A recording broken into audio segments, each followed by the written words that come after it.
Price the lord. ಯೇಸುವಿನ ಅತಿ ಮಧುರವಾದ ಪರಿಶುದ್ಧವಾದ ನಾಮದಲ್ಲಿ ನಿಮ್ಮೆಲ್ಲರನ್ನ ವಂದಿಸ್ತೇವೆ. ಈ ಒಂದು ದಿನದಲ್ಲಿ ಒಂದು ಪ್ರಾಮುಖ್ಯತೆ ಇದೆ.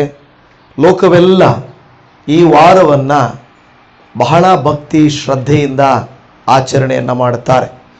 ಈ ವಾರವನ್ನು ಹೋಲಿ ವೀಕ್ ಅಂತ ಕೆಲವರು ಕರೀತಾರೆ, ಪರಿಶುದ್ಧ ವಾರ ಎಂಬುದಾಗಿ.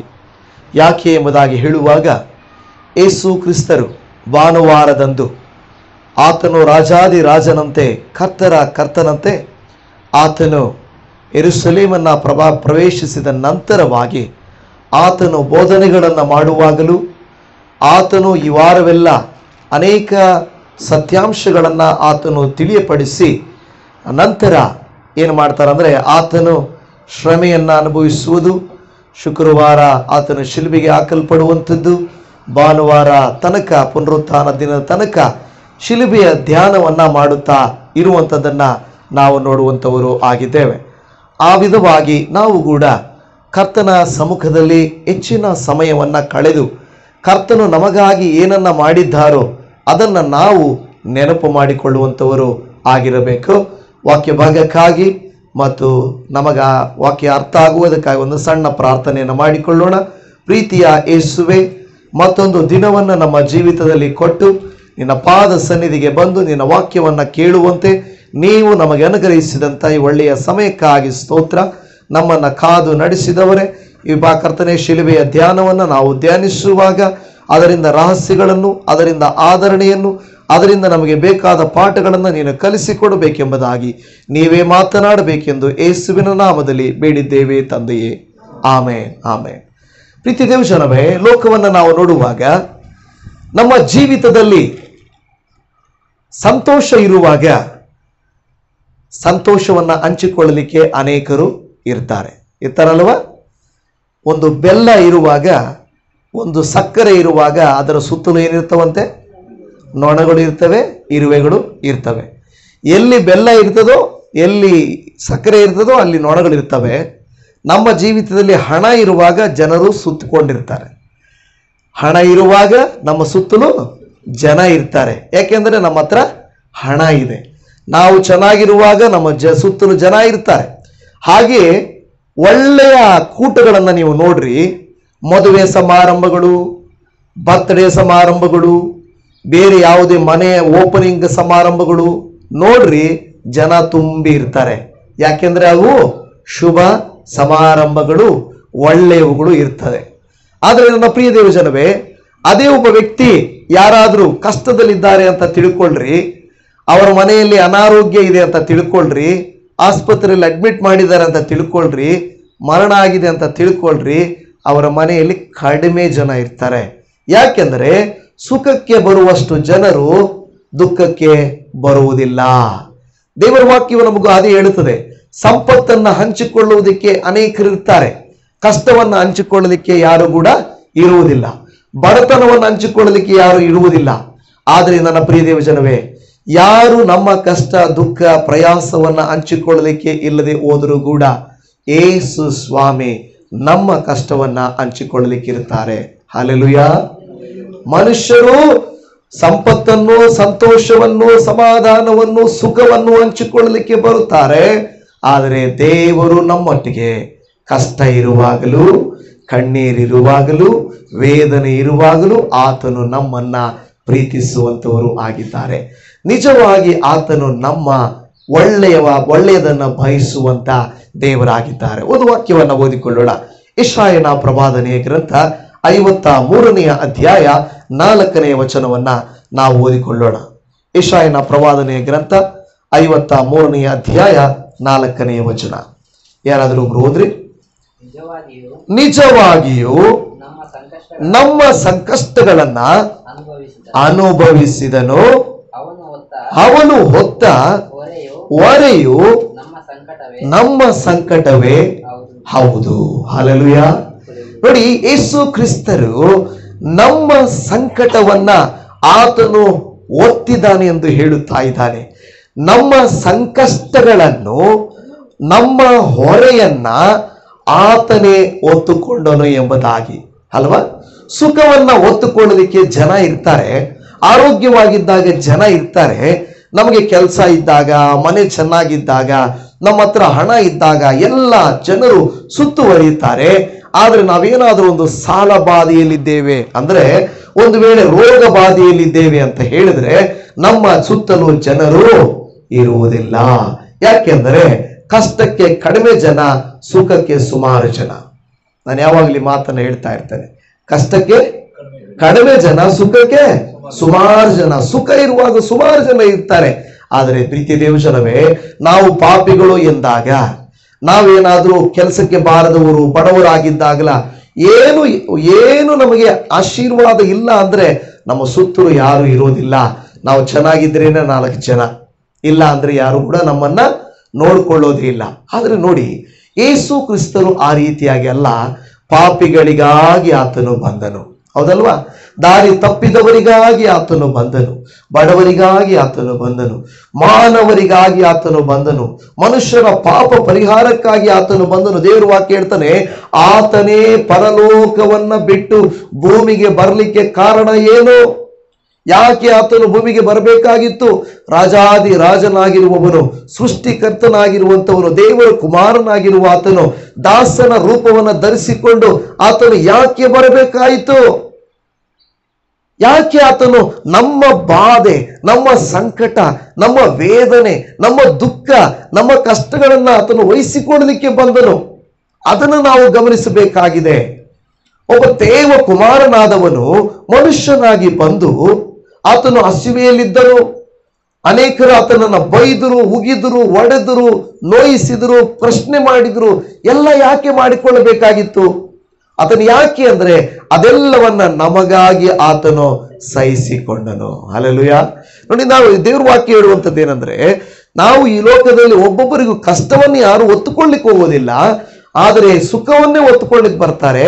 ಆದರೆ ಯೇಸು ಸ್ವಾಮಿ ಗೊತ್ತಿದ್ದು ನಮ್ಮ ಪಾಪ ಪರಿಹಾರಕ್ಕಾಗಿ ಆತನು, ನಮಗಾಗಿ ಆತನು ಈ ಲೋಕಕ್ಕೆ ಬಂದನು. ನಮ್ಮಂತೆ ಆತನು ಮಾನವನಾದನು, ನಮ್ಮ ಪಾಪ ಭಾರವನ್ನೆಲ್ಲ ಆತನು ಒತ್ತುಕೊಳ್ಳುವಂತೆ ಆತನು ಈ ಲೋಕಕ್ಕೆ ಬಂದನು ಎಂದು ನಾವು ನೋಡುತ್ತಾ ಇದ್ದೇವೆ. ನಿಮಗೆ ನಿಜವಾಗಿಯೂ, ಅಲ್ಲಿ ಹೇಳ್ತಾ ಇದ್ದ ಪದ ನಿಜವಾಗಿಯೂ ನಮ್ಮ ಕಷ್ಟಗಳು. ಈ ಲೋಕದಲ್ಲಿ ಅನೇಕರು ಸುಳ್ಳಾಗಿರುವಂತವರಿದ್ದಾರೆ. ಅನೇಕರು ಹೇಳ್ತಾರೆ, ನಾನು ನಿನಗೆ ಆಶೀರ್ವಾದ ಮಾಡ್ತೇನೆ, ನಾನು ನಿನ್ನನ್ನು ಮೇಲಾಗಿ ಮಾಡ್ತೇನೆ, ನನ್ನ ನಂಬಿದವರು ಯಾರು ಕೆಳಗೆ ಬೀಳಲ್ಲ, ನನ್ನ ನಂಬಿದವರಿಗೆ ಹಾಗಾಗುತ್ತೆ ಹೀಗಾಗುತ್ತೆ ಅಂತ ಎಲ್ಲರೂ ಸುಖವನ್ನ, ಭೋಗವನ್ನ, ಐಶ್ವರ್ಯವನ್ನ, ಐಷಾರಾಮಿ ಜೀವಿತವನ್ನ ಬೋಧನೆ ಮಾಡುವಾಗ, ಅಂದ್ರೆ ಬೋಧನೆ ಮಾಡೋದಾದ್ರೆ ಹೇಳ್ತಾರೆ, ನನ್ನನ್ನು ನಂಬಿದರೆ ನಿನಗೆ ಹೀಗಾಗುತ್ತೆ. ಎಲ್ಲೋ ನಾನು ನೋಡಿದ್ದೀನಿ ಒಂದು ಮಾತು, ನನ್ನನ್ನು ನೋಡು ನಿನಗೆ ಯೋಗ ಬರುತ್ತೆ.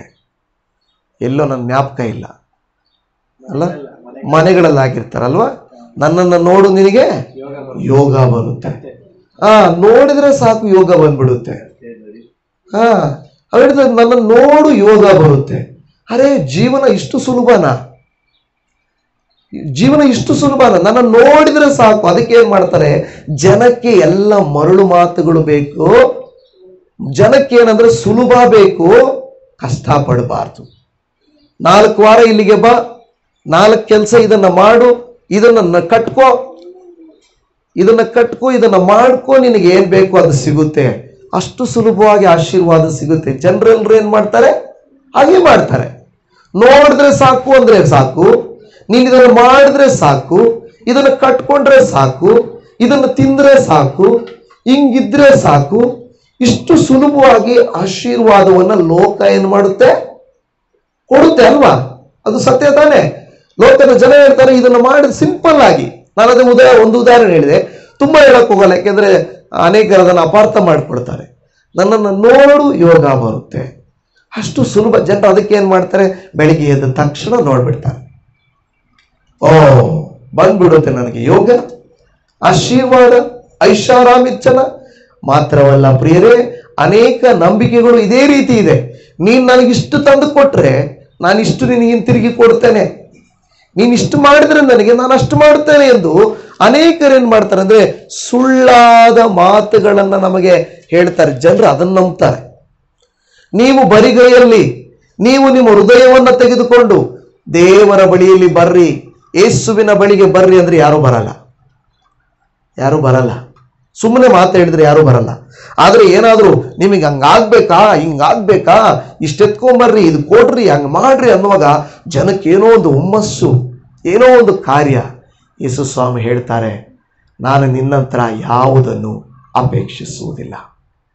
ಹಲ್ಲೆಲೂಯಾ. ದೇವರು ನಮ್ಮ ಹತ್ರ ಏನು ಅಪೇಕ್ಷಿಸುವುದಿಲ್ಲ. ಆದ್ರೆ ಜನಕ್ಕೆ ಅದು ಅರ್ಥ ಆಗೋದಿಲ್ಲ. ಏನಾದ್ರೂ ಹೇಳ್ಬೇಕು, ಇಷ್ಟು ರೌಂಡ್ ಹಾಕು ಅನ್ಬೇಕು, ಇಷ್ಟು ವಾರ ಬಾ ಅನ್ಬೇಕು, ಇಷ್ಟು ದೂರ ನಡಿ ಅನ್ಬೇಕು, ನಿಮ್ಮ ಮನೆಯಲ್ಲಿ ಇದು ಎತ್ಕೊಂಡೋಗಿ ಇಟ್ಕೋ ಅನ್ಬೇಕು, ಹಿಂಗ್ ಮಾಡ್ಕೋ ಅನ್ಬೇಕು. ಆವಾಗ ಜನರಿಗೆ ಏನಂದ್ರೆ, ಓ ಹಿಂಗ್ ಮಾಡಿದ್ರೆ ಹಿಂಗಾಗುತ್ತೇನೋ ಅಂತ ಹೇಳಿ ಪದ್ಧತಿ, ಸಂಪ್ರದಾಯ, ಆಚರಣೆ ಎಲ್ಲವನ್ನ ಮಾಡಲಿಕ್ಕೆ ನೋಡುತ್ತಾ ಇರ್ತಾರೆ. ಆದರೆ ಪ್ರೀತಿ ದೇವ ಜನವೇ, ದೇವರ ವಾಕ್ಯ ಆ ರೀತಿ ದಾರಿ ತಪ್ಪಿಸುವುದಿಲ್ಲ. ದೇವರಿಗೆ ಹಣದ ಅವಶ್ಯಕತೆ ಇಲ್ಲ, ನಾವು ಕೊಡುವ ವಸ್ತುಗಳ ಅವಶ್ಯಕತೆ ಇಲ್ಲ, ನಿಮ್ಮನ್ನ ಮೋಸ ಮಾಡಿ ನಿಮ್ಮಿತ್ರ ತಗೊಳ್ಳುವ ಅವಶ್ಯಕತೆ ಯೇಸು ಸ್ವಾಮಿಗೆ ಅವಶ್ಯಕತೆ ಇಲ್ಲ. ಯೇಸುವಿಗೆ ಬೇಕಾಗಿರುವುದು ನಾವು, ನಮ್ಮ ಹೃದಯ, ನಮ್ಮ ಕುಟುಂಬ, ನಮ್ಮ ಜೀವಿತ ಆತನಿಗೆ ಬೇಕು. ಅಲ್ಲಿ ಹೇಳ್ತದೆ, ನಿಜವಾಗಿ ಆತನು ಸುಳ್ಳಾದವನಲ್ಲ, ಆತನು ಮೋಸವಾದವನಲ್ಲ. ಜನಕ್ಕೆ ಮರಳು ಮಾತುಗಳೇ ಇಷ್ಟ, ಸುಳ್ಳು ಮಾತುಗಳೇ ಇಷ್ಟ, ಮಾಯ ಮಾತುಗಳೇ ಇಷ್ಟ, ಬೆರಕೆ ಮಾತುಗಳೇ ಇಷ್ಟ. ಇದ್ದಿದ್ದ ಹಾಗೆ ಹೇಳಿದ್ರೆ ಆಗೋದಿಲ್ಲ. ಅದೇನು ಹೇಳ್ತಾರಲ್ಲ, ಇದ್ದಿದ್ದು ಇದ್ದಾಗೆ ಹೇಳಿದ್ರೆ ಎದ್ದು ಬಂದು ಎದೆ ಗೊತ್ತಾ ಅಂತೆ, ಅದೇನೋ ಹೇಳ್ತಾರಲ್ವಾ. ಇದ್ದದ್ದು ಇದ್ದಾಗೆ ಹೇಳಿದ್ರೆ ಯಾರಿಗೂ ಇಷ್ಟ ಆಗೋದಿಲ್ಲ. ಬೆರಕೆ ಮಾತುಗಳು, ಮಸಾಲ ಮಾತುಗಳು ಹೇಳ್ಬೇಕಾದ್ರೆ ಯೇಸು ಸ್ವಾಮಿ ಆ ರೀತಿಯಾಗಿ ಅಲ್ಲ. ಯೇಸು ಸ್ವಾಮಿ ಹೇಳಿದ್ರೆ, ನೀನು ನನ್ನನ್ನು ನಂಬ್ಕೊಂಡ್ರೆ ಸುಖ ಸುಪತ್ತಿಗೆ ಬರುತ್ತದೆ, ಐಷಾರಾಮಿ ಬರುತ್ತೆ, ನೀನು ಹಂಗಿರ್ತೀಯ ಹಿಂಗಿರ್ತೀಯ ಅಂತ ದೇವರ ವಾಕ್ಯ ಹೇಳೋದಿಲ್ಲ. ದೇವರ ವಾಕ್ಯ ಹೇಳುತ್ತದೆ, ಜೀವನ ಇದು, ಕತೆ ಅಲ್ಲ. ಕತೆಗಳಲ್ಲಾದ್ರೆ, ಕಾದಂಬರಿಗಳಾದ್ರೆ, ಕವನಗಳಾದ್ರೆ ಇವತ್ತು ಹಿಂಗಿರ್ತೀಯ, ನಾಳೆ ಹಂಗಾಗೋಗ್ತೀಯ, ವ್ಯತ್ಯಾಸ ಆಗೋಗ್ತದೆ. ಆದರೆ ದೇವರ ವಾಕ್ಯ ಹಾಗೆ ಹೇಳೋದಿಲ್ಲ. ದೇವರ ವಾಕ್ಯ ನಮಗೆ ಹೇಳುತ್ತದೆ, ಆತನು ನಿಜವಾಗಿಯೂ, ಅನೇಕರು ಮೋಸದ ರೀತಿಯಲ್ಲಿ ನಡ್ಕೊಳ್ತಾ ಇರ್ತಾರೆ, ಆದರೆ ದೇವರ ವಾಕ್ಯ ಹೇಳುತ್ತದೆ ಆತನು ನಿಜವಾಗಿ ಏನು ಮಾಡಿದಂತೆ, ನಿಜವಾಗಿ ಎಲ್ಲಿ ಹೋದ್ರೆ ವಾಕ್ಯ ಹೇಳ್ತದೆ, ನಿಜವಾಗಿಯೂ ನಮ್ಮ ಸಂಕಷ್ಟಗಳನ್ನ ಅನುಭವಿಸಿದನು. ಅದು ಅರ್ಥ ಆಗ್ತಾ ಇದೆ ನಿಮಗೆ? ನಮ್ಮ ಸಂಕಷ್ಟಗಳನ್ನ. ಹಾಗಾದ್ರೆ ನಾವು ಏನು ಅನುಭವಿಸಬೇಕಾಗಿತ್ತು? ಸಂಕಷ್ಟಗಳನ್ನ. ಈ 53ನೇ ಅಧ್ಯಾಯ ಯೆಶಾಯನ ಪ್ರವಾದನೆಯ ಗ್ರಂಥ ಏನಿದೆಯೋ ಅದು ಯೇಸು ಕ್ರಿಸ್ತನ ಕುರಿತಾಗಿ ಮುಂಚೆಯೇ ಬರೆಸಲ್ಪಟ್ಟಿದ್ದು. ಈ ಅಧ್ಯಾಯವನ್ನು ನೀವು ಪೂರ್ತಿ ಓದಬೇಕು. ಇವತ್ತು ಪೂರ್ತಿ ಅಧ್ಯಾಯವನ್ನು ಇವತ್ತು ನೀವು ಓದಬೇಕು. ಒಂದೊಂದು ವಾಕ್ಯ ಯೇಸುವಿನ ಕುರಿತಾಗಿ ಹೇಳುವುದನ್ನ ನಾವು ನೋಡುವಂತವರಾಗಿದ್ದೇವೆ. ನಮ್ಮ ಸಂಕಷ್ಟಗಳನ್ನ ಅನುಭವಿಸಿದನು. ಹಲ್ಲೆಲೂಯಾ. ಏನನ್ನು ಅನುಭವಿಸಿದನು ಆತನು? ನಮ್ಮ ಸಂಕಷ್ಟಗಳು. ಹಾಗಾದ್ರೆ ಸುಖವನ್ನ ಹಂಚಿಕೊಳ್ಳಿಕ್ಕೆ ಎಲ್ಲರೂ ಇದ್ದಾರೆ. ನಾನು ಅದಕ್ಕೆ ಹೇಳಿದ್ದು, ನಮ್ಮ ಸುಖ, ಸಂತೋಷ, ಐಷಾರಾಮಿ ಜೀವಿತವನ್ನ ಹಂಚಿಕೊಳ್ಳಿಕ್ಕಿದ್ದಾರೆ. ಆದರೆ ನಮ್ಮ ಸಂಕಷ್ಟಗಳನ್ನ ಹಂಚಿಕೊಳ್ಳಕ್ಕೆ ಯಾರಾದ್ರೂ ಇದ್ದಾರಾ? ನಮ್ಮ ಸಂಕಷ್ಟ, ಅದಕ್ಕೆ ಹೇಳ್ತಾರೆ ಆತನು ಅನುಭವಿಸಿದನಂತೆ. ನಮ್ಮ ಸಂಕಷ್ಟಗಳನ್ನ ಆತನ ಏನ್ ಮಾಡಿದ? ಅನುಭವಿಸಿದನು. ಮೊದಲ ಪೇತ್ರನ ಪತ್ರಿಕೆ 2ನೇ ಅಧ್ಯಾಯ 24ನೇ ವಚನವನ್ನ ಓದೋಣ. ಮೊದಲ ಪೇತ್ರನ ಪತ್ರಿಕೆ 2ನೇ ಅಧ್ಯಾಯ 24ನೇ ವಚನ. ಪೇತ್ರನು ಬರೆದ ಮೊದಲನೆಯ ಪತ್ರಿಕೆ 2ನೇ ಅಧ್ಯಾಯ 24ನೇ ವಚನ. ನಾವು ಪಾಪದ ಪಾಲಿಗೆ ಸತ್ತು ನೀತಿವಂತರಾಗಿ ಜೀವಿಸುವಂತೆ ಹೇಳ್ತದೆ. ನಾವು ಪಾಪದ ಪಾಲಿಗೆ ಸತ್ತು ನೀತಿವಂತರಾಗಿ ಜೀವಿಸುವಂತೆ ಆತನು ನಮ್ಮ ನೋಡಿ, ಆತನು ನಮ್ಮ ಪಾಪಗಳನ್ನ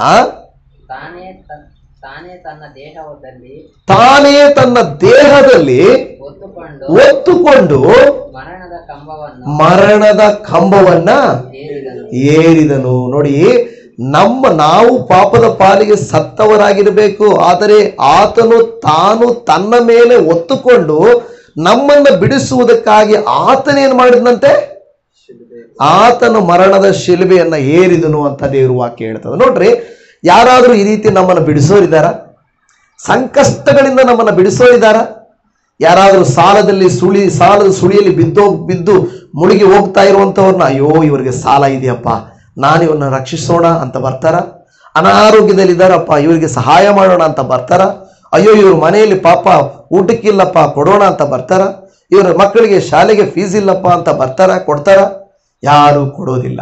ಇವುಗಳಿಗೆ ಯಾರು ಬರೋದಿಲ್ಲ. ಆದ್ರೆ ಯಾವುದಕ್ಕೆ ಬರ್ತಾರೆ ಅಂತ ಹೇಳಿದ್ರೆ, ಸಂಭ್ರಮ ಕೂಟಗಳಿಗೆ, ಸಂತೋಷ ಕೂಟಗಳಿಗೆ, ಸಡಗರದ ಕೂಟಗಳಿಗೆ, ಶುಭ ಕಾರ್ಯಕ್ರಮಗಳಿಗೆ ಬರ್ತಾರೆ. ಯೇಸು ಸ್ವಾಮಿ ಹೇಳ್ತಾ ಇದ್ದಾನೆ, ಆತನು ನಮ್ಮ ಸಂಕಷ್ಟಗಳನ್ನ ಆತನು ಹೊತ್ತುಕೊಂಡು ಮರಣದ ಕಂಬವನ್ನ ಏರಿದನು ಎಂದು ದೇವರ ವಾಕ್ಯ ಹೇಳ್ತದೆ. ಹಲ್ಲೆಲೂಯಾ. ನೋಡಿ ಎಂತ ಒಂದು ವಾಕ್ಯ, ಅದಕ್ಕೆ ಹೇಳ್ತದೆ ವಾಕ್ಯ ಯೆಶಾಯ 53:4, ನಮ್ಮ ಸಂಕಷ್ಟಗಳನ್ನ ಅನುಭವಿಸಿದನು. ನೋಡಿ, ಯಾರು ಕೂಡ ಒತ್ತುಕೊಡಲಿಕ್ಕೆ ಆಗದೇ ಇರುವಂತ ವೇದನೆಯನ್ನ, ಪಾಪವನ್ನ ಆತನು ಏನ್ ಮಾಡಿದಂದ್ರೆ ನಮಗೋಸ್ಕರವಾಗಿ ಆತನು ಒತ್ತುಕೊಂಡನು ಎಂಬುದಾಗಿ ನಾವು ನೋಡುತ್ತಾ ಇದ್ದೇವೆ. ಮತ್ತಾಯನು ಬರೆದ ಸುವಾರ್ತೆಯಲ್ಲಿ 8ನೇ ಅಧ್ಯಾಯ ಅದರ 17ನೇ ವಚನವನ್ನ ಓದಿಕೊಳ್ಳೋಣ. ಮತ್ತಾಯನು ಬರೆದ ಸುವಾರ್ತೆ 8ನೇ ಅಧ್ಯಾಯ 17ನೇ ವಚನ. ಅಲ್ಲಿ ಈ ರೀತಿಯಾಗಿ ಹೇಳುತ್ತದೆ, ಇದರಿಂದ ನಮ್ಮ ಬೇನೆಗಳನ್ನ ತಾನೇ ತೆಗೆದುಕೊಂಡು, ಹಲ್ಲೆಲೂಯಾ, ಹೇಳ್ತದೆ, ಇದರಿಂದ ನಮ್ಮ ಬೇನೆಗಳನ್ನ ಏನ್ ಮಾಡಿದ್ರು? ತಾನೇ ತೆಗೆದುಕೊಂಡನು. ತಾನೇ, ಆ ಪದವನ್ನು ನೋಡ್ರಿ, ತಾನೇ ತೆಗೆದುಕೊಂಡು ನಮ್ಮ ರೋಗಗಳನ್ನ ಹೊತ್ತುಕೊಂಡನು. ನಮ್ಮ ರೋಗಗಳನ್ನ ಏನ್ ಮಾಡಿದನು? ಆತನು ಹೊತ್ತುಕೊಂಡನು. ಇಲ್ಲಿ ಅದೇ ಮಾತು ಹೇಳ್ತಾ ಇರುವಂತದ್ದು, ನಮ್ಮ ಸಂಕಷ್ಟಗಳನ್ನು ಅನುಭವಿಸಿದನು. ಅವನು ಹೊತ್ತ ಹೊರೆಯು ಏನಾಗಿದೆ? ನಮ್ಮ ಸಂಕಟ ಅಂತ ಹೇಳ್ತದೆ. ಯಾಕೆ ಹಾಗೆ ಹೇಳ್ತಾ ಇದೆ? ಯೇಸು ಸ್ವಾಮಿ ಹೊತ್ತಿದ್ದ ನಮ್ಮ ಸಂಕಟನ. ಯಾಕೆಂದ್ರೆ ಆತನು ಯಾವ ಪಾಪವನ್ನು ಮಾಡಲಿಲ್ಲ. ಯೇಸು ಸ್ವಾಮಿಯನ್ನ ಹಿಡಿದು ತರುತ್ತಾರೆ, ಪಿಲಾತನ ಮುಂದೆ ನಿಲ್ಲಿಸುತ್ತಾರೆ. ಆದರೆ ಪಿಲಾತನ ಹೇಳ್ತಾರೆ, ನಾನು ಈತನಲ್ಲಿ ಯಾವ ತಪ್ಪನ್ನು ಕಾಣುತ್ತಿಲ್ಲ. ಏನ್ ತಪ್ಪು ಮಾಡಿದಾನೆ ಈತನು ಅಂತ ಕೇಳಿದ್ರೆ ಅವ್ರ ಹತ್ರ ಉತ್ತರ ಇಲ್ಲ. ಅವ್ರ ಹತ್ರ ಇರೋದು ಒಂದೇ ಒಂದು ಉತ್ತರ, ಈತನು ತನ್ನನ್ನ ದೇವರು ಅಂತ ಹೇಳ್ತಾನೆ, ಈತನು ತಾನು ದೇವರಿಗೆ ಸಮಾನ ಎಂದು ಹೇಳುತ್ತಾನೆ. ಇದು ದೇವ ದೂಷಣೆ, ಆದುದರಿಂದ ಈತನನ್ನ ಶಿಲುಬೆಗೆ ಹಾಕಬೇಕು ಅಂತ. ಆತನು ದೇವರು ಅಂತ ಹೇಳ್ಕೊಳ್ತಾನೆ. ಅದಕ್ಕೆ ಆತನಿಗೆ ಶಿಕ್ಷೆ ಹಾಕಿದ್ರು. ಆತನು ಹೇಳ್ತಾನೆ, ಆತನು ಪರಿಶುದ್ಧನು, ಯಾವ ಪಾಪವನ್ನು ಅರಿಯದವನು. ಹಾಗಾದ್ರೆ ಯಾಕೆ ಶಿಲುಬೆಗೆ ಹಾಕಬೇಕಾಯಿತು? ಕೆಲವರು ಪ್ರಶ್ನೆ ಮಾಡ್ತಾರೆ, ಯೇಸು ಸ್ವಾಮಿ ಶಿಲುಬೆಗೆ ಯಾಕೆ ಹಾಕಿದ್ದಾರೆ ಗೊತ್ತಾ ನಿಮಗೆ? ಏನೋ ತಪ್ಪು ಮಾಡಿರ್ತಾನೆ, ಆ ತಪ್ಪನ್ನ ನೀವೇನ್ ಮಾಡಿರ್ತೀರ? ಬಚ್ಚಿಟ್ಬಿಟ್ಟು ಮಿಕ್ಕಿದ್ದೆಲ್ಲ ಹೇಳ್ತೀರಾ. ಆತನಿಗೆ ತಪ್ಪು ಮಾಡಿದಾನೆ, ಆತನಿಗೆ ಶಿಲುಬೆ ಹಾಕಿದ್ದಾರೆ ಅಂತ ಹೇಳ್ತಾರೆ. ಕೇಳ್ತಾರೆ ನಮ್ಮನ್ನ ಕೆಲವರು. ಶಿಲುಬೆಯ ಮೇಲಿದ್ದಂತ ಕಳ್ಳನ್ನು ಹೇಳ್ತಾನೆ, ನಾವಾದರೂ ನಾವು ಮಾಡಿದಂತ ತಪ್ಪುಗಳಿಗೆ ಅನುಗುಣವಾಗಿ ಶಿಕ್ಷೆಯನ್ನ ಅನುಭವಿಸ್ತಾ ಇದ್ದೇವೆ, ಈತನಾದರೂ ಯಾವ ತಪ್ಪನ್ನು ಮಾಡಲಿಲ್ಲ. ನೋಡಿ, ಈ ವಾಕ್ಯವನ್ನು ಮುಂದಕ್ಕೆ ಹೋದ್ರೆ 4ನೇ ವಾಕ್ಯದ 2ನೇ ಭಾಗ ಹೋದ್ರೆ, ಯೆಶಾಯನ ಪ್ರವಾದನೆಯ ಗ್ರಂಥ 53ನೇ ಅಧ್ಯಾಯ ಅದರ ಮುಂದಿನ ಭಾಗ, ನಾವಾದರೂ ಅವನು ದೇವರಿಂದ ಬಾಧಿತನು, ಪೆಟ್ಟು ತಿಂದವನು, ಕುಗ್ಗಿಸಲ್ಪಟ್ಟವನು ಎಂದು ಭಾವಿಸಿಕೊಂಡೆವು. ಇವತ್ತು ಲೋಕದ ಜನ ಇದೇ ಹೇಳ್ತಾರೆ. ಭಾವಿಸಿಕೊಂಡು ಅಂದ್ರೆ ಅದರ ಅರ್ಥ ಊಹೆ ಮಾಡ್ಕೊಂಡ್ವಿ, ನಾವು ಅಂದ್ಕೊಂಡಿದ್ವಿ, ಓ ಹೌದಾ, ಓ ಯೇಸು ಸ್ವಾಮಿ ಹೌದಾ, ಯೇಸು ಸ್ವಾಮಿ ಮರಣಿಸಿದ್ದು ತಪ್ಪು ಮಾಡಿ ಅಲ್ವಾ? ಯೇಸು ಕ್ರಿಸ್ತನು ಯಾವ ತಪ್ಪನ್ನು ಮಾಡಿರ್ಲಿಲ್ಲ, ಯಾವ ನಿಂದೆ ಆತನ ಮೇಲೆ ಇರಲಿಲ್ಲ. ಯಾವುದಾದ್ರೂ ಸಾಕ್ಷಿ ಇತ್ತ ಬಂದಿದ್ದೀನಿ ಇತ್ತ ತಪ್ಪು ಮಾಡಿದ್ರು ಅಂತ ಯಾರಾದ್ರೂ ಬಂದು ಹೇಳಿದ್ರ? ಇಲ್ಲ. ಆತನು ಪರಿಶುದ್ಧವಾದ, ನಿಷ್ಕಳಂಕವಾದ, ಪಾಪರಹಿತವಾದ ಜೀವಿತವನ್ನ ಜೀವಿಸಿದ್ದನು. ಹಾಗಾದ್ರೆ ಆತನನ್ನು ಯಾಕೆ ಶಿಲುಬೆಗೆ ಹಾಕಿದ್ರು? ಯಾಕೆಂದ್ರೆ ಆತನು ನಮ್ಮ ಸಂಕಷ್ಟವನ್ನು, ನಮ್ಮ ಹೊರೆಯನ್ನು, ನಮ್ಮ ಪಾಪವನ್ನ, ನಮ್ಮ ಎಲ್ಲಾ ಕೆಟ್ಟತನವನ್ನ ಆತನೇನು ಮಾಡಿದ್ದ? ತಾನು ಒತ್ತುಕೊಂಡಿದ್ದ. ನಮಗಾಗಿ ಆತನು ಪಾಪಿಯಾಗಿ ಮಾಡಲ್ಪಟ್ಟನು. ಹಲ್ಲೆಲೂಯಾ. ನೋಡಿ, ಇಲ್ಲಿ ಇರ್ತದೆ, ನಾವು ಏನಂತ ಭಾವಿಸಿಕೊಂಡಿದ್ದೆವು? ನಾವಾದರೂ ಅವನು ದೇವರಿಂದ ಬಾಧಿತನು. ಶಿಲುಬೆಗೆ ಯಾಕೆ ಆತನನ್ನು ಹಾಕಿಸಿದ? ಎಲ್ಲರೂ ಅಂತಾರೆ, ದೇವರು ಒಳ್ಳೆ ಶಿಕ್ಷೆ ಕೊಟ್ಟಿದ್ದಾನೆ ಆತನಿಗೆ. ಯೇಸುಗೆ ಬೇಕಾದ ಶಿಕ್ಷೆ ಕೊಟ್ಟಿದ್ದಾನೆ. ಶಿಲ್ಬೆಗೆ ಹಾಕ್ಬೇಕಾಗಿದ್ದೆ ಆತನಿಗೆ. ಅನೇಕರು ಫರಿಸಾಯರು ಸದ್ದುಕಾಯರು ಎಲ್ಲ ಬಂದು ಹೇಳ್ತಾರೆ, ಆಗ್ಬೇಕು, ತುಂಬಾ ದಿನದಿಂದ ಕಾತ್ಕೊಂಡಿದ್ವಿ, ಏನಾದರೂ ಮಾಡಿ ಇವನಿಗೆ ಎಂಡ್ ಮಾಡಬೇಕು, ಇವನ್ ಜೀವನ ಕೊನೆ ಮಾಡಬೇಕು, ಇವನ್ನ ಮುಗಿಸ್ಬಿಡ್ಬೇಕು ಅಂತ ಎಷ್ಟೋ ಪ್ರಯತ್ನ ಪಟ್ವಿ. ನಮ್ಮ ಪ್ರಯತ್ನ ಏನೂ ಆಗಲಿಲ್ಲ. ಕೊನೆಗೆ ದೇವರೇ ಒಳ್ಳೆ ಶಿಕ್ಷೆ ಕೊಟ್ಟಿದ್ದಾನೆ, ಶಿಲ್ಬೆಗೆ ಹಾಕಿದ್ದಾನೆ. ಶಿಲ್ಬೆಗೆ ಹಾಕಲ್ಪಡುವವರೆಲ್ಲ ಯಾರು ಗೊತ್ತಾ? ಕಳ್ಳರು, ಕೊಲೆಗಾರರು, ಕೆಟ್ಟವರು, ಪಾಪಿಗಳು. ಆದ್ರೆ ಯೇಸು ಸ್ವಾಮಿ ಏನ್ ಮಾಡಿದ್ರು? ಏನು ತಪ್ಪು ಮಾಡಿಲ್ಲ. ಮತ್ತೆ ಯಾಕೆ ಹಾಕಿದ್ರು? ಯಾಕೆಂದ್ರೆ ಆತನೇ ಲೋಕದ ಪಾಪಗಳನ್ನ ಹೊರುವ ದೇವರ ಕುರಿಮರಿ. ಹಲ್ಲೆಲೂಯಾ. ದೇವರ ಸ್ನಾನಿಕನಾದ ಯೋಹಾನ ಹೇಳ್ತಾರಲ್ಲ, ಇಗೋ ದೇವರು ಯಜ್ಞಕ್ಕೆ ನೇಮಿಸಿದ ದೇವರ ಕುರಿಮರಿ ಈತನೇ, ಲೋಕದ ಪಾಪಗಳನ್ನ ಹೊತ್ತುಕೊಳ್ಳುವ ದೇವರ ಕುರಿಮರಿ ಎಂದು ಹೇಳಿದನು. ಲೋಕದ ಪಾಪಗಳನ್ನು ಹೊತ್ತುಕೊಳ್ಳುವ, ಒಂದೇ ಸಾರಿ ಯಜ್ಞವಾಗುವ ದೇವರ ಕುರಿಮರಿ ಯೇಸು ಕ್ರಿಸ್ತನು. ಆತನು ನಮ್ಮೆಲ್ಲರ ಪಾಪಗಳನ್ನ ತನ್ನ ಮೇಲೆ ಹಾಕಿದನು. ಈಗಲೂ ಊರುಗಳಲ್ಲಿ ಏನ್ ಮಾಡ್ತಾರೆ ಗೊತ್ತಾ? ಊರುಗಳಲ್ಲಿ ಊರು ಜಾತ್ರೆ ಮಾಡ್ತಾರೆ. ಊರಲ್ಲಿ ಕೆಲವರು ಏನ್ ಮಾಡ್ತಾರೆ, ಕೆಲವು ಓರಿ ಕುರಿ ದೇವರಿಗಂತ ಬಿಟ್ಬಿಡ್ತಾರೆ. ಈಗಲೂ ಇದೆ ಕೆಲವು ಕಡೆ. ಓಕೆ, ಮೊದಲು ತುಂಬಾ ಇತ್ತು. ಅದು ಊರ್ದು ಏನಂತಾರೆ, ದೇವ್ರಿಗೆ ಬಿಟ್ಟಿರೋದು, ಊರಿಗೆ ಜಾತ್ರೆಗೆ ಬಿಟ್ಟಿರೋದು ಅಲ್ವಾ? ಏನ್ ಮಾಡ್ತಾರೆ, ಅದನ್ನು ಕೆಲವು ವರ್ಷ ಸಾಕಿಬಿಟ್ಟು ಕೊನೆಗೆ ಊರಿಗೋಸ್ಕರ ಅದನ್ನ ಏನ್ ಮಾಡ್ತಾರೆ? ಯಾಕೆಂದ್ರೆ ಊರಿನ ಎಲ್ಲ ಪಾಪ, ಊರಿನ ಎಲ್ಲ ಶಾಪ, ಊರಿನ ಮೇಲಿರುವ ಎಲ್ಲ ಕೇಡು ಅದರ ಮೇಲೆ ಹೋಗುತ್ತೆ. ಅದನ್ನೇನ್ ಮಾಡ್ತಾರೆ? ಕಡಿತಾರೆ. ಈಗ ದೇವರ ವಾಕ್ಯವು ಹಂಗೆ ಹೇಳ್ತಾ ಇದೆ, ಮನುಷ್ಯರೆಲ್ಲರ ಪಾಪಗಳು ಆತನ ಮೇಲೆ ಹಾಕಲ್ಪಟ್ಟು ಆತನು ಯಜ್ಞದ ಕುರಿಯಾದನು. ಶಿಲುಬೆಯ ಮೇಲೆ ಪಾಪರಹಿತನಾದಂತ ಯೇಸುವಿನ ರಕ್ತವು ಸುರಿಸಲ್ಪಡಬೇಕಾಗಿರುವುದರಿಂದ ಆತನೇನಾದ ಅಂದರೆ ಅಲ್ಲಿ ತನ್ನ ಪ್ರಾಣವನ್ನ ಕೊಟ್ಟನು ಎಂಬುದಾಗಿ ನಾವು ನೋಡ್ತೇವೆ. ನೋಡಿ, ಇಲ್ಲಿ ದೇವರಿಂದ ಬಾಧಿತನು ಅಂದುಕೊಂಡಿದ್ದೆವು, ಪೆಟ್ಟು ತಿಂದವನು. ಯಾರಿಂದ ಪೆಟ್ಟು ತಿಂದವನು? ದೇವರಿಂದ ಪೆಟ್ಟು ತಿಂದವನು, ಕುಗ್ಗಿಸಲ್ಪಟ್ಟವನು ಎಂದು ಭಾವಿಸಿಕೊಂಡೆವು, ಅಂದ್ಕೊಂಡಿದ್ದೆವು. ಆದರೆ ದೇವರ ವಾಕ್ಯ ಹೇಳುತ್ತೆ, ಆತನ ತಪ್ಪು ಮಾಡಿದ್ರಿಂದ ಅಲ್ಲ ಈ ಶಿಕ್ಷೆ ಆತನಿಗೆ ಸಿಗ್ತಾ ಇರೋದು, ಬದಲಾಗಿ ಆತನು ನಮ್ಮ ಹೊರೆಯನ್ನ ಹೊತ್ತುಕೊಂಡನು. ಇವತ್ತು ಈ ವಾಕ್ಯವನ್ನ ಕೇಳುತ್ತಿರುವಂತ ನನ್ನ ಪ್ರೀತಿಯ ದೇವ ಜನರೇ, ನಿಮ್ಮೆಲ್ಲರ ಪಾಪಗಳನ್ನ ದೇವರು ಹೊತ್ತುಕೊಂಡಿದ್ದಾನೆ. ನಿಮ್ಮೆಲ್ಲರ ದ್ರೋಹಗಳನ್ನ ತನ್ನ ಮೇಲೆ ತೆಗೆದುಕೊಂಡಿದ್ದಾನೆ. ಆತನಿಗೆ ನಡೆದ ಒಂದೊಂದು ಅವಮಾನ ನಮಗಾಗಬೇಕಾಗಿತ್ತು. ಆತನ ಮೇಲೆ ಉಗಿದುದು ನಮ್ಮನ್ನು ಉಗಿಬೇಕಾಗಿತ್ತು. ಥೂ, ನೀನು ಕೆಟ್ಟವನು, ಥೂ, ನೀನು ವ್ಯಭಿಚಾರಿ, ನೀನು ಕೊಲೆಗಾರ, ನೀನು ಸರಿ ಇಲ್ಲ, ನಮ್ಮ ಮೇಲೆ ಉಗಿಬೇಕಾಗಿತ್ತು. ಆದರೆ ದೇವರು ಹೇಳ್ತಾನೆ, ನಿಮಗೆ ನಡೀಬೇಕಾದ ಎಲ್ಲವನ್ನ ಆತನು ತನ್ನ ಮೇಲೆ ಹೊತ್ತುಕೊಂಡನು. ನೋಡಿದ್ರಾ, ಯೇಸು ಸ್ವಾಮಿ ನಿಮ್ಮ ಹತ್ರ ಹಣ ಕೇಳಲಿಲ್ಲ, ಆಸ್ತಿ ಕೇಳಲಿಲ್ಲ, ಸುಖ ಕೇಳಲಿಲ್ಲ, ಸಂಭ್ರಮ ಕೇಳಲಿಲ್ಲ. ಆತನ ಹೇಳ್ತಾ ಇದ್ದಾನೆ, ನಿಮಗೋಸ್ಕರ, ನಿಮ್ಮ ಕೆಟ್ಟತನಕ್ಕೋಸ್ಕರ ನಾನು ಶಿಲುಬೆ ಏರಿದ್ದೇನೆ.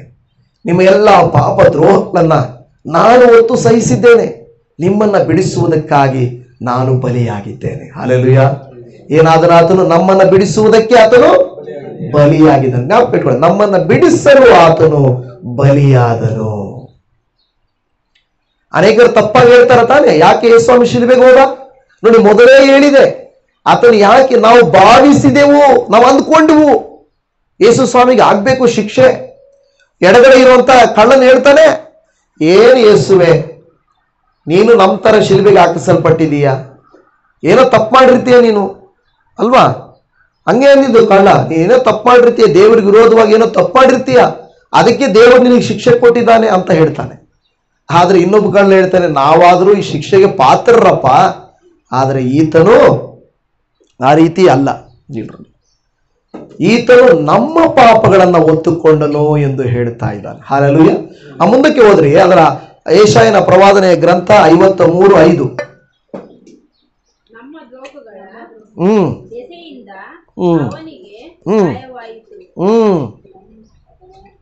ಅಲ್ಲಿ ಹೇಳ್ತದೆ, ಯಾರ ದ್ರೋಹಗಳ ದೆಸೆಯಿಂದ? ನಮ್ಮ ದ್ರೋಹಗಳ ದೆಸೆಯಿಂದ ಅವನಿಗೆ ಗಾಯವಾಯಿತು. ಯಾರಿಗೆ?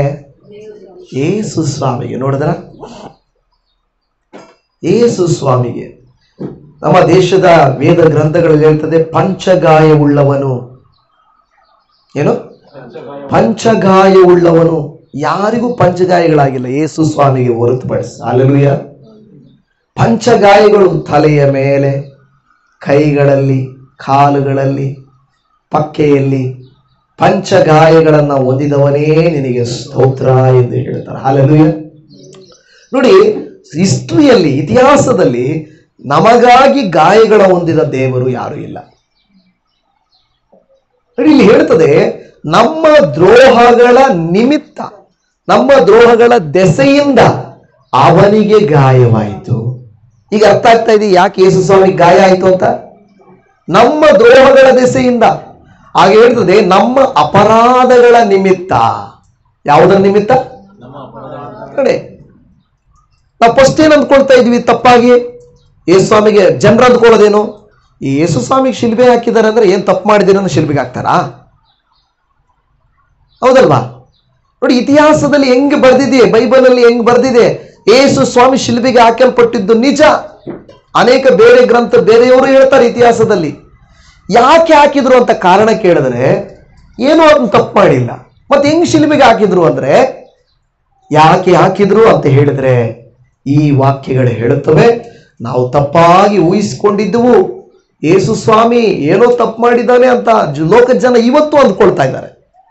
ಯೇಸು ಸ್ವಾಮಿಗೆ ಶಿಲ್ಬೆಗೆ ಯಾಕೆ ಹೊಡೆದ್ರಪ್ಪ ಮೊಳೆಗಳಲ್ಲಿ? ನಿಮ್ ದೇವರಿಗೆ ಯಾಕೆ ಹೊಡೆದ್ರಪ್ಪ ಅಂತ ಕೇಳ್ತಾರೆ. ಯಾಕೆ ಗೊತ್ತಾ ಅಂದ್ರೆ ಗೊತ್ತಿಲ್ಲ ಅವ್ರಿಗೆ ಗೊತ್ತಿಲ್ಲ. ಅವ್ರೇನು ಅನ್ಕೊಳ್ತಾರೆ ಅಂದ್ರೆ ಏನೋ ತಪ್ಪು ಮಾಡಿರ್ತಾನೆ, ಅದಕ್ಕೆ ಶಿಲ್ಬೆಗೆ ಹಾಕೋರಪ್ಪ, ಸಾಯಿಸಿದ್ರಪ್ಪ, ನೀವು ನೋಡಿದ್ರೆ ಅದನ್ನ ದೇವ್ರು ಅಂತೀರಪ್ಪ ಅಂತ ಹೇಳ್ತಾರೆ. ಆದ್ರೆ ಇಲ್ಲಿ ನೋಡ್ರಿ, ಆ ವಾಕ್ಯವೇ ಹೇಳ್ತದೆ, ನಾವು ಭಾವಿಸಿಕೊಂಡೆವು, ಅಂದ್ಕೊಂಡಿದ್ದೆವು, ನಾವು ಇರಬೇಕು, ಏನೋ ತಪ್ಪು ಮಾಡಿರ್ಬೇಕು ಯೇಸು ಸ್ವಾಮಿ ಅಂದ್ಕೊಂಡಿದ್ದೆವು. ಆದರೆ ಅದಲ್ಲ. ಅದು ಏನಂದ್ರೆ, ನಮ್ಮ ದ್ರೋಹಗಳ ದೆಸೆಯಿಂದ, ನಮ್ಮ ಅಪರಾಧಗಳ ನಿಮಿತ್ತ ಆತನಿಗೆ ಏನಾಯ್ತು? ಗಾಯ ಆಯಿತು, ಜಜ್ಜಲ್ಪಟ್ಟನು, ಶಿಲುಬೆಗೆ ಹಾಕಲ್ಪಟ್ಟನು. ನಮ್ಮನ್ನ ಬಿಡಿಸುವುದಕ್ಕಾಗಿ ಆತನು ಬಲಿಯಾದನು. ಅಷ್ಟೇ, ನಮ್ಮನ್ನ ಬಿಡಿಸುವುದಕ್ಕಾಗಿ ಆತನು.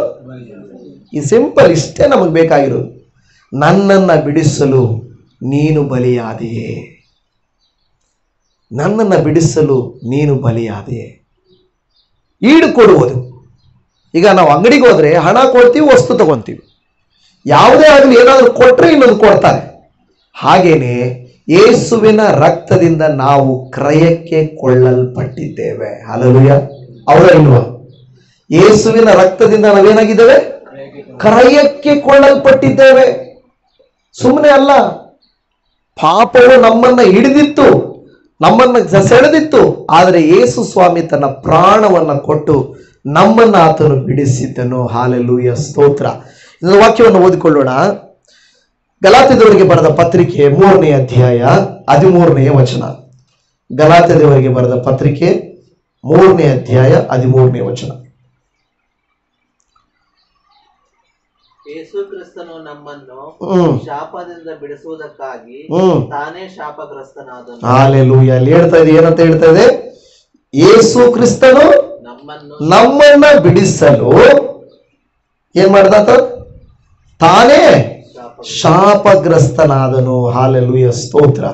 ದೇವರ ವಾಕ್ಯವು ಹೇಳುತ್ತದೆ, 13:14 ಹೋದ್ರಿ. ಅಬ್ರಹಾಮನಿಗೆ ಉಂಟಾದ 14. ಕ್ರಿಸ್ತನು ನಮ್ಮ ನಿಮಿತ್ತ ಏನ್ ಹೇಳ್ತದಲ್ಲಿ? ಕ್ರಿಸ್ತನು ನಮ್ಮ ನಿಮಿತ್ತ ಓದಿ ಶಾಪವಾಗಿ ಧರ್ಮಶಾಸ್ತ್ರದಲ್ಲಿ ಹೇಳಿರುವ ಶಾಪದೊಳಗಿಂದ ನಮ್ಮನ್ನ ಬಿಡಿಸಿದನು. ಒಳಗೆ ಕರೆಕ್ಟ್ ಆಗಿ ಬರ್ಬೇಕು. ಕ್ರಿಸ್ತನು ನಮ್ಮ ನಿಮಿತ್ತ. ಯಾರ ನಿಮಿತ್ತ? ಆತನ ನಿಮಿತ್ತ ಅಲ್ಲ, ತನ್ನ ನಿಮಿತ್ತ ಅಲ್ಲ, ನಮ್ಮ ನಿಮಿತ್ತ. ಯೇಸು ಸ್ವಾಮಿ ಶಿಲ್ಬೆಗೆ ಹೋಗಿದ್ದು ಆತ ಮಾಡಿದ ತಪ್ಪುಗೋಸ್ಕರ ಅಲ್ಲ. ಯೇಸು ಸ್ವಾಮಿ ಶಿಲ್ಬೆಗೆ ಹೋಗಿದ್ದು ನಮ್ಮ ನಿಮಿತ್ತವಾಗಿ. ಎಲ್ಲಿ ಹೇಳ್ತದೆ? ನಮ್ಮ ನಿಮಿತ್ತ ಶಾಪವಾಗಿ. ಧರ್ಮಶಾಸ್ತ್ರದಲ್ಲಿ ಹೇಳಿರುವ ಶಾಪದೊಳಗಿಂದ. ಎಲ್ಲಿಂದ ಬಂತು ಈ ಶಾಪ? ಎಲ್ಲಿಂದ ಬಂತು? ಧರ್ಮಶಾಸ್ತ್ರ ಅಂದ್ರೆ ಆದಿ ಕಾಂಡದಲ್ಲಿ ಹೇಳ್ತದೆ, ಶಾಪ ಯಾವಾಗ ಆದಾಮ ಅವರು ಪಾಪ ಮಾಡಿದ್ರು ಆಗ ಶಾಪವು ಭೂಮಿಯ ಮೇಲೆ ಬಂತು. ಈಗ ಈ ಶಾಪವನ್ನ ಯಾರು ತೆಗಿತಾ ಇದ್ದಾರೆ?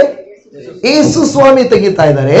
ಇಲ್ಲಿ ಹೇಳ್ತದೆ, ಧರ್ಮಶಾಸ್ತ್ರದಲ್ಲಿ ಹೇಳಿರುವ ಶಾಪದೊಳಗಿಂದ ನಮ್ಮನ್ನ ಬಿಡಿಸಿದನು. ಬಿಡಿಸ್ಬೇಕಾದ್ರೆ ಏನ್ ಮಾಡ್ಬೇಕಾಗಿತ್ತು? ಮರಕ್ಕೆ ತೂಗು ಹಾಕಲ್ಪಟ್ಟ ಪ್ರತಿಯೊಬ್ಬನು ಶಾಪಗ್ರಸ್ತನು. ಹಾಲೆಲೂಯ. ಎಲ್ಲಿ ತೂಗು ಹಾಕಲ್ಪಟ್ಟವನು ಶಾಪಗ್ರಸ್ತನು? ಮರಕ್ಕೆ ತೂಗು ಹಾಕಲ್ಪಟ್ಟವನು ಶಾಪಗ್ರಸ್ತನು. ನೋಡಿ, ಯೇಸು ಸ್ವಾಮಿ ಈ ಲೋಕದ ಶಾಪವನ್ನ ತನ್ನ ಮೇಲೆ ಹೊತ್ತುಕೊಂಡು, ರೋಮಪುರದವರಿಗೆ 5ನೇ ಅಧ್ಯಾಯ ಹೇಳುವಂತೆ, ಹೇಗೆ ಮೊದಲ ಆದಾಮನು ದೇವರಿಗೆ ಅವಿಧೇಯರಾಗಿ ಪಾಪ ಮಾಡಿದ್ರು, ಅದೇ ರೀತಿಯಲ್ಲಿ ಯೇಸು ಕ್ರಿಸ್ತನು ಕೊನೆಯ ಆದಾಮನಾಗಿ ಬಂದು ನಮ್ಮ ಪಾಪ ದ್ರೋಹಗಳನ್ನ ತಾನೇ ಹೊತ್ತುಕೊಂಡ. ಅರ್ಥ ಆಗ್ತಾ ಇದೆಯಾ? ಅರ್ಥ ಆಗ್ತಾ ಇದೆಯಾ? ನೋಡಿ, ದೇವರ ವಾಕ್ಯ ಹೇಳ್ತದೆ, ತಾನೇ ನಮ್ಮ ಪಾಪಗಳನ್ನು ಆತನು ತನ್ನ ಮೇಲೆ ಹೊತ್ತುಕೊಂಡನು ಅಂತ ಹೇಳ್ತಾ ಇದೆ. ಹಾಲೆಲೂಯ, ಸ್ತೋತ್ರ. ಮೊದಲ ಯೋಹಾನ 2ನೇ ಅಧ್ಯಾಯ ಅದರ 2ನೇ ವಚನವನ್ನು ಓದಿಕೊಳ್ಳೋಣ. ಮೊದಲ ಯೋಹಾನ 2ನೇ ಅಧ್ಯಾಯ 2ನೇ ವಚನ.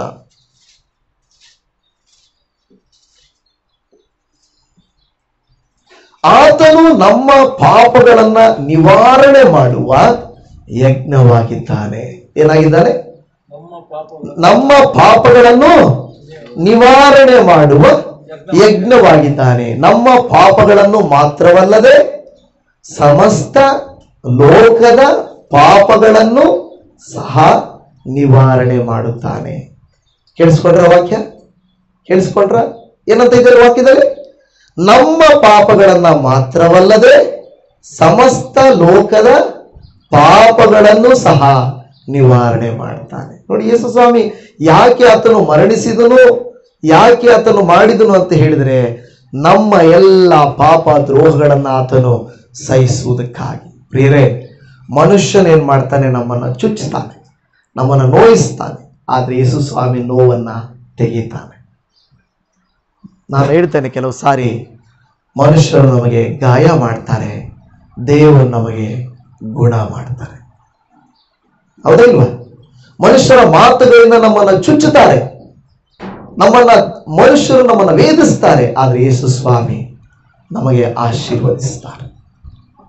ನೋಡಿ, ದೇವರ ವಾಕ್ಯ ಹೇಳುವಂಥದ್ದು, ಮನುಷ್ಯರಲ್ಲಿರುವಂತಹ ಕಾರ್ಯಗಳು ನಮ್ಮನ್ನ ದುಃಖಿಸ್ತವೆ, ವೇದಿಸ್ತವೆ.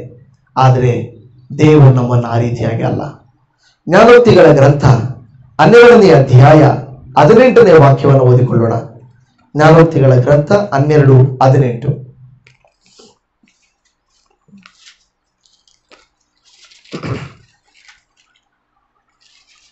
ಎಲ್ಲ ಬರ್ಕೊಳ್ಳೋದಕ್ಕಿಂತ ಓದ್ರಿ ಫಸ್ಟ್, ಆಮೇಲೆ ಬರ್ಕೊಳ್ಳಿ. ಜ್ಞಾನೋಕ್ತಿಗಳ ಗ್ರಂಥ 12ನೇ ಅಧ್ಯಾಯ 18ನೇ ವಾಕ್ಯ. ಕತ್ತಿ ತಿವಿದ ಹಾಗೆ ದುಡುಕಿ ಮಾತಾಡುವವರುಂಟು, ಮತಿವಂತರ ಮಾತೆ ಮತ್ತು ಕತ್ತಿ ತಿವಿದ ಹಾಗೆ ದುಡುಕಿ ಮಾತಾಡುವವರುಂಟು. ಹೆಂಗೆ ತಿವಿಯಾಗೆ? ಕತ್ತಿ ತಿವಿಯೋದು ಸಿನಿಮಾದಲ್ಲಿ ತೋರಿಸ್ದಂಗಲ್ಲ. ಹಿಂಗ್ ತಗೊಂಡು ನಿಧಾನವಾಗಿ ಹಿಂಗೇನು ಚುಚ್ಚಕ್ಕೆ ಹೋಗೋಷ್ಟರಲ್ಲಿ ಹೀರೋ ಎಲ್ಲೋ ಇರ್ತಾನೆ ಅಲ್ವಾ? ಅಲ್ಲಿಂದ ಹೀರೋ ಓಡ್ಬಿಡೋಷ್ಟರಲ್ಲಿ ಓಡಿ ಬಂದು ಕತ್ತಿನ ಹಿಡ್ಕೊಂತಾನೆ ಅಲ್ವಾ? ಸಿನಿಮಾದಲ್ಲಿ ಹೆಂಗೆ ಹಿಂಗಾಗಿ ಹಿಂಗೆ ತಿವಿಯಕ್ಕೆ ಹೋಗ್ತಾ, ಹಿಂಗೆ ತಿವಿಯಕ್ಕೆ ಸ್ಟಾರ್ಟ್ ಮಾಡಿದಾಗ ಹೀರೋ ಅಲ್ಲಿಂದ ನೋಡ್ತಾನೆ. ಅಲ್ಲಿಂದ ಇವನು ತಿವಿಯಕ್ಕೆ ಹತ್ರಕ್ಕೆ ಹೋಗೋಷ್ಟರಲ್ಲಿ ಹೀರೋ ಬಂದು ಹಿಡ್ಕೊಂಡ್ಬಿಡ್ತಾನೆ ಸಿನಿಮಾಗಳಲ್ಲಿ. ಆದರೆ ತಿವಿಯೋ ಕತ್ತಿ ಅಷ್ಟು ಲೇಟ್ ಆಗುತ್ತಾ? ಇಲ್ಲ, ಹಂಗೆ ತಗೊಂಡು ಹಂಗೆ ಚುಚ್ತಾರೆ ಸೆಕೆಂಡ್ಗಳಲ್ಲಿ. ಕೆಲವರು ಮಾತು ಹೆಂಗಿರುತ್ತಂತೆ, ಅಲ್ಲಿ ಹೇಳ್ತದೆ, ಮಾತು ಹೇಳ್ತದೆ, ಕತ್ತಿ ತಿವಿದ ಹಾಗೆ ದುಡುಕಿ ಮಾತಾಡುವವರಿದ್ದಾರೆ. ಅಂದ್ರೆ ಸಡನ್ ಆಗಿ ಒಂದೊಂದು ಮಾತು ಅಂದ್ಬಿಡ್ತೀವಿ ಅಲ್ವಾ? ಸಡನ್ ಆಗಿ ಒಂದು ಮಾತು ಅಂದ್ಬಿಡ್ತೀವಿ. ಯಾಕೆ ಅಂದ್ವಿ ಕೆಲವು ಸಾರಿ ಗೊತ್ತಾಗಲ್ಲ. ಅಯ್ಯೋ ಆಮೇಲೆ ಅಂದ್ಕೊಡ್ತೀವಿ, ಅಯ್ಯೋ ಅನ್ಬಾರ್ದಾಗಿತ್ತು ಅಂತ. ಕತ್ತಿ ತಿವಿದ ಹಾಗೆ ದುಡುಕಿ ಮಾತಾಡುವವರುಂಟು. ಗಾಯ ಮಾಡೋರು ಜಾಸ್ತಿ, ವೇದನೆ ಮಾಡೋರು ಜಾಸ್ತಿ, ಕೋಪ ಎಬ್ಬಿಸೋರು ಜಾಸ್ತಿ, ನೋವು ಕೊಡೋರು ಜಾಸ್ತಿ ನಮಗೆ. ಆದರೆ ಯೇಸು ಸ್ವಾಮಿ ಏನು ಮಾಡ್ತಾ ಇದ್ದಾರೆ? ನಮಗೆ ಗಾಯ ಮಾಡಲಿಲ್ಲ, ನಮ್ಮ ಗಾಯಗಳನ್ನು ಆತನು ತಗೊಂಡಿದ್ದಾರೆ. ಯಾರಿಗಾದ್ರೂ ಯೇಸು ಸ್ವಾಮಿ ಹೊಡೆದ್ರ? ಯೇಸು ಸ್ವಾಮಿ ಯಾರಿಗಾದ್ರೂ ತಿವಿದ್ರ? ಮೋಸ ಮಾಡಿದ್ರ? ಬೈದ್ರ? ಏನಾದರೂ ವಿನಾಕಾರಣ ತೊಂದರೆ ಮಾಡಿದ್ರ? ಏನು ಮಾಡಲಿಲ್ಲ. ಆತನ ನಂಬಲ್ಲ. ನೋಡಿ, ಯೇಸು ಸ್ವಾಮಿ ಜನ ಏನ್ ಮಾಡ್ತಾರೆ? ನಮ್ಮನ್ನ ಕತ್ತಿ ತಿವಿದ ಹಾಗೆ ದುಡುಕಿ ಮಾತಾಡ್ತಾರೆ. ಅದೇನು ಹೇಳ್ತಾರಲ್ಲೇ, ನಾನಿಷ್ಟು ಮಾಡಿದ್ದು ನೀರಿನಲ್ಲಿ ಹೋಮ ಮಾಡ್ದಂಗೆ ಆಗೋಯ್ತು, ಎಲ್ಲ ಹೊರಟೋಯ್ತು, ಒಂದೇ ಮಾತಲ್ಲಿ ಅಂದ್ಬಿಟ್ರಪ್ಪ. ಇಷ್ಟು ನಾನು ತ್ಯಾಗ ಮಾಡಿದ್ದು, ಇಷ್ಟು ಕಷ್ಟಪಟ್ಟಿದ್ದನ್ನ ಏನು ಮಾಡಿಬಿಟ್ರು ಇವರು? ಕ್ಷಣದಲ್ಲಿ ತೆಗೆದುಹಾಕ್ಬಿಟ್ರು. ಇಷ್ಟು ನಾನು ತ್ಯಾಗ ಮಾಡಿದ್ದು, ಕಷ್ಟಪಟ್ಟಿದ್ದು ವ್ಯರ್ಥನಾ ಅಂತ ಕೆಲವರು ಪ್ರಶ್ನೆ ಮಾಡ್ತಾರೆ, ಹೌದಲ್ವಾ? ಆದರೆ ನೋಡ್ರಿ, ಮನುಷ್ಯರು ಕತ್ತಿ ತಿವಿದ ಹಾಗೆ ಮಾಡ್ತಾರೆ, ಆದರೆ ದೇವರು ಆ ರೀತಿ ಮಾಡೋದಿಲ್ಲ. ಅದರಲ್ಲಿ 25ನೇ ವಾಕ್ಯ ಓದ್ರಿ, 12ನೇ ಅಧ್ಯಾಯ 25ನೇ ವಾಕ್ಯ. ಕಳವಳವು ಮನಸ್ಸನ್ನ ಕುಗ್ಗಿಸುವುದು, ಕನಿಕರದ ಮಾತು ಅದನ್ನ ಹಿಗ್ಗಿಸುವುದು. ನೋಡಿ, ಮನುಷ್ಯರು ಕಳವಳ ಹುಟ್ಟಿಸ್ತಾರೆ, ಕತ್ತಿ ತಿವಿದ ಹಾಗೆ ಮಾಡ್ತಾರೆ, ಆದರೆ ಯೇಸು ಸ್ವಾಮಿ ಆ ರೀತಿಯಾಗಿ ಅಲ್ಲ. ಯೇಸು ಸ್ವಾಮಿ ಆ ರೀತಿಯಾಗಿ ನಮಗೆ ಮಾಡಲಿಲ್ಲ. ಮನುಷ್ಯರು ಹೇಗಂದ್ರೆ, ಕೀರ್ತನೆಗಳಲ್ಲಿ 32ನೇ ಅಧ್ಯಾಯ 32ನೇ ಕೀರ್ತನೆ 2ನೇ ವಾಕ್ಯದ ಪ್ರಕಾರವಾಗಿ ಮನುಷ್ಯರು ಮಾಡ್ತಾರೆ. ಯೆಹೋವನು ಯಾವನ ಲೆಕ್ಕಕ್ಕೆ ಅಪರಾಧವನ್ನು ಎಣಿಸುವುದಿಲ್ಲವೋ, ಯಾವನ ಹೃದಯದಲ್ಲಿ ಕಪಟವಿರುವುದಿಲ್ಲವೋ ಅವನೇ ಧನ್ಯ. ನೋಡಿ, ದೇವರು ಹೇಳುವಂಥದ್ದು ಒಂದು ಮಾತಾದ್ರೆ, ಅನೇಕ ಸಾರಿ ನಾವೇನ್ ಮಾಡ್ತೀವಂದ್ರೆ, ದೇವರು ನಮಗಾಗಿ ಮಾಡಿದ್ದನ್ನು ನಾವು ಮರೆತು ಹೋಗ್ತೇವೆ. ಬಾಧೆಗಳು ಕೊಡುವವರನ್ನ ನಾವು ಪ್ರೀತಿಸ್ತೇವೆ, ಮೋಸ ಮಾಡಿದವ್ರನ್ನ ಕೆಲವು ಸಾರಿ ನಂಬ್ತೇವೆ, ಆದರೆ ದೇವರು ನಂಬಲ್ಲ ಅಲ್ವಾ? ದೇವರು ನಂಬಲ್ಲ. ದೇವರು ಎಷ್ಟೋ ಸಾರಿ ನಮ್ಮ ಕಡೆಗೆ ಆತನು ನೋಡುತ್ತಾ, ನನ್ನ ಕಡೆಗೆ ಬಾ ಮಗಳೇ, ನನ್ನ ಕಡೆಗೆ ಬಾ ಮಗನೇ ಎಂದು ಕರೀತಾ ಇರ್ತಾನೆ. ನಾವು ಆತನ ಮಾತನ್ನು ಕೇಳಿಸ್ಕೊಳ್ಳೋದಿಲ್ಲ. ಇವತ್ತು ನಾವು ಮನುಷ್ಯರಿಂದ ಆಗಿರುವಂಥ ಗಾಯಗಳನ್ನು ಹೊಂದಿರಬಹುದು, ಆದರೆ ದೇವರು ನಮಗಿಂತ ನಮ್ಮ ಗಾಯಗಳನ್ನು ಆತನು ಹೊತ್ತುಕೊಂಡ. ಆತ ನಮಗಾಗಿ ವೇದನೆ ಪಟ್ಟ. ಆದ್ದರಿಂದ ಪ್ರೀತಿಯ ದೇವ ಜನವೇ, ನಮಗಾಗಿ ಆತನು ಮುಳ್ಳಿನ ಕಿರೀಟವನ್ನು ಧರಿಸಿಕೊಂಡ್ರು, ಗಾಯಗಳನ್ನು ಹೊಂದಿದ್ರು. ಕೈಗಳಿಗೆ ಮಳೆ, ಕಾಲುಗಳಿಗೆ ಮಳೆ, ತಿವಿಯಲ್ಪಟ್ಟನು. ಆತನ ದೇಹವೆಲ್ಲ ಗಾಯಗಳಾದವು ಅಲ್ವಾ? ಆತನ ದೇಹ ಎಲ್ಲ ರಕ್ತವು ಸುರಿಸಲ್ಪಟ್ಟಿತ್ತು. ಯಾರಿಗೋಸ್ಕರವಾಗಿ? ನಮಗೋಸ್ಕರವಾಗಿ ಆತನು ಅಷ್ಟನ್ನ ಮಾಡಿದಾಗ ನಾವು ಆತನಿಗೋಸ್ಕರವಾಗಿ ಏನು ಮಾಡಿದ್ದೇವೆ? ಕನಿಷ್ಠ ಶಿಲುಬೆ ಧ್ಯಾನ ಮಾಡಿ, ಅಪ್ಪ ನನಗಾಗಿ ಎಲ್ಲವನ್ನ ಸಹಿಸಿಕೊಂಡೆ, ನನಗಾಗಿ ಎಲ್ಲವನ್ನ ನೀನು ಹೊಂದಿದೆ, ನಿನಗೆ ಸ್ತೋತ್ರ ಅಪ್ಪ ಎಂದು ಹೇಳಲಿಕ್ಕೆ ನಮ್ಮ ಕೈಯಲ್ಲಿ ಆಗ್ತದ? ಯೇಸು ಸ್ವಾಮಿ ಹೇಳ್ತಾರೆ ಯೋಹಾನ 16:33, ನೀವು ನನ್ನಲ್ಲಿದ್ದು ಮನಃಶಾಂತಿಯನ್ನು ಹೊಂದಿದವರಾಗಿರಬೇಕೆಂದು ಇದನ್ನೆಲ್ಲ ನಿಮಗೆ ಹೇಳಿದ್ದೇನೆ. ಲೋಕದಲ್ಲಿ ನಮಗೆ ಸಂಕಟ ಉಂಟು, ಧೈರ್ಯವಾಗಿರಿ, ನಾನು ಲೋಕವನ್ನ ಜಯಿಸಿದ್ದೇನೆ ಎಂದು ಹೇಳಿದರು. ಪ್ರೀತಿಯ ದೇವಜನವೇ, ಇವತ್ತು ದೇವರು ನಮಗಾಗಿ ಶಿಲುಬೆ ಏರಿದ್ದಾರೆ, ನಾವು ಅದನ್ನು ನೆನೆಸಿಕೊಳ್ಳುತ್ತೇವೆ. ನಾವು ದೇವರಿಗೆ ಸ್ತೋತ್ರ ಮಾಡಬೇಕು.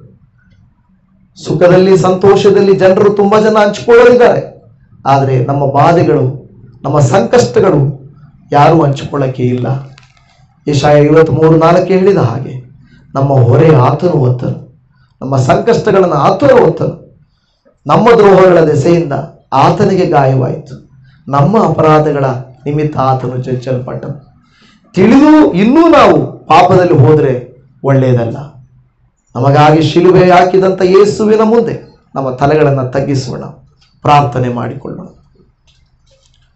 ಪ್ರೀತಿಯುಳ್ಳ ಪರಮ ತಂದೆಯಾದ ದೇವರೇ, ಲೋಕದ ಜನರು ಅನೇಕರು ಯೇಸುವಿಗೆ ಶಿಲುವಿಗೆ ಹಾಕಲ್ಪಟ್ಟಿದ್ದು ಯಾಕೆಂದ್ರೆ ಆತನೇನೋ ತಪ್ಪು ಮಾಡಿದ್ದಾನೆ ಎಂದು ಭಾವಿಸಿಕೊಳ್ಳುತ್ತಾ ಇದ್ದಾರೆ.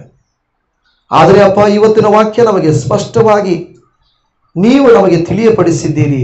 ಅದೇನೆಂದರೆ, ನಮ್ಮ ಅಪರಾಧಗಳ ನಿಮಿತ್ತ, ನಮ್ಮ ದ್ರೋಹಗಳ ನಿಮಿತ್ತ, ನಮ್ಮ ಪಾಪ ಶಾಪದ ನಿಮಿತ್ತವಾಗಿ ನೀವು ನಮ್ಮ ಸಂಕಟಗಳನ್ನು, ನಮ್ಮ ಹೊರೆಯನ್ನ ಹೊತ್ತುಕೊಂಡಿದ್ದೀರಿ. ನಿಮಗೆ ಸ್ತೋತ್ರ ಅಯ್ಯ. ಕಲ್ವಾರಿಯ ಶಿಲುಬೆಯ ಮೇಲೆ ನೀವು ಒತ್ತುಕೊಂಡ ಹೊರೆಗಾಗಿ ಸ್ತೋತ್ರ, ನಮ್ಮನ್ನು ಬಿಡಿಸಿದ್ದಕ್ಕಾಗಿ ಸ್ತೋತ್ರ ಅಪ್ಪ. ಈಗೋ ಅಪ್ಪ, ನಮ್ಮ ಸಂಕಟಗಳನ್ನ, ನಮ್ಮ ಹೊರೆಗಳನ್ನ, ನಮ್ಮ ರೋಗಗಳನ್ನ, ನಮ್ಮ ಕಷ್ಟಗಳನ್ನ, ವೇದನೆಗಳನ್ನ ಒತ್ತುಕೊಳ್ಳಲಿಕ್ಕೆ ಯಾರೂ ಲೋಕದಲ್ಲಿ ಇಲ್ಲಪ್ಪ. ಎಲ್ಲರೂ ಅವರವರದನ್ನು ನೋಡ್ಕೊಳ್ತಾರೆ. ಅವರವರು ಸ್ವಾರ್ಥಪರರಪ್ಪ. ಯಾರೂ ನಮ್ಮನ್ನು ಪ್ರೀತಿಸೋದಿಲ್ಲ. ಆದರೆ ನೀವು ಹೇಳ್ತೀರಾ, ಯಾರು ನಿನ್ನನ್ನು ಕೈ ಬಿಟ್ಟರೂ ನಾನು ನಿನ್ನನ್ನು ಕೈ ಬಿಡುವುದಿಲ್ಲ, ನಾನು ನಿನ್ನನ್ನು ಮರೆಯೋದಿಲ್ಲ, ನಿನ್ನನ್ನು ನಾನು ಕರುಣಿಸುವೆನು, ಬಲಪಡಿಸುವೆನು. ನೀನು ನನ್ನಲ್ಲಿ ಭರವಸೆ ಇಟ್ಟವರಾಗಿರುವುದರಿಂದ ನಿನ್ನನ್ನು ಉದ್ಧರಿಸುವೆನು ಎಂದು ಹೇಳುತ್ತೀರಲ್ಲ, ಸ್ತೋತ್ರ ಅಪ್ಪ. ಮೊದಲನೇದಾಗಿ ನಮ್ಮ ಪಾಪಗಳನ್ನು, ಹೊರೆಗಳನ್ನು ಹೊತ್ತುಕೊಂಡವರೇ ನಿಮಗೆ ಸ್ತೋತ್ರ ಮಾಡುತ್ತಾ ಇದ್ದೇವೆ. ನೀನೇ ನಮ್ಮ ಕರ್ತನು, ದೇವರಯ್ಯ, ನಮ್ಮನ್ನು ಪ್ರೀತಿಸಿದ ಪರಮ ತಂದೆಯಯ್ಯ, ಉನ್ನತನು, ಅತಿ ಶ್ರೇಷ್ಠನು ನೀನಯ್ಯ. ನಿಮಗೆ ಸ್ತೋತ್ರ, ಸ್ತೋತ್ರ, ಸ್ತೋತ್ರ ಸ್ವಾಮಿ. ಕರ್ತನೇ, ಇವತ್ತು ಈ ವಾಕ್ಯಗಳ ಮೂಲಕವಾಗಿ ನಮ್ಮೊಟ್ಟಿಗೆ ಮಾತನಾಡಿದ್ದಕ್ಕಾಗಿ ನಿಮಗೆ ಕೋಟಿ ಕೋಟಿ ಧನ್ಯವಾದಗಳು. ನಮ್ಮ ಪಾಪಗಳನ್ನು ಹೊತ್ತು ನಮ್ಮನ್ನ ಶಾಪ ಪಾಪಗಳಿಂದ ಬಿಡಿಸಿದ ದೇವರೇ ನಿನಗೆ ಸ್ತೋತ್ರ. ಎಲ್ಲ ಸ್ತುತಿ, ಘನ, ಮಾನ, ಮಹಿಮೆ ನಿನಗೆ ಮಾತ್ರ ಸಲ್ಲಿಸುತ್ತಾ ಈ ಪ್ರಾರ್ಥನೆಯನ್ನು ನಮ್ಮನ್ನು ನಮ್ಮ ಕರ್ತನು, ಒಡೆಯನು, ರಕ್ಷಕನೂ ಆಗಿರುವ ಯೇಸುವಿನ ನಾಮದಲ್ಲಿ ಪ್ರಾರ್ಥಿಸುತ್ತೇವೆ ಪರಮ ತಂದೆಯೇ. ಆಮೇನ್, ಆಮೇನ್, ಆಮೇನ್.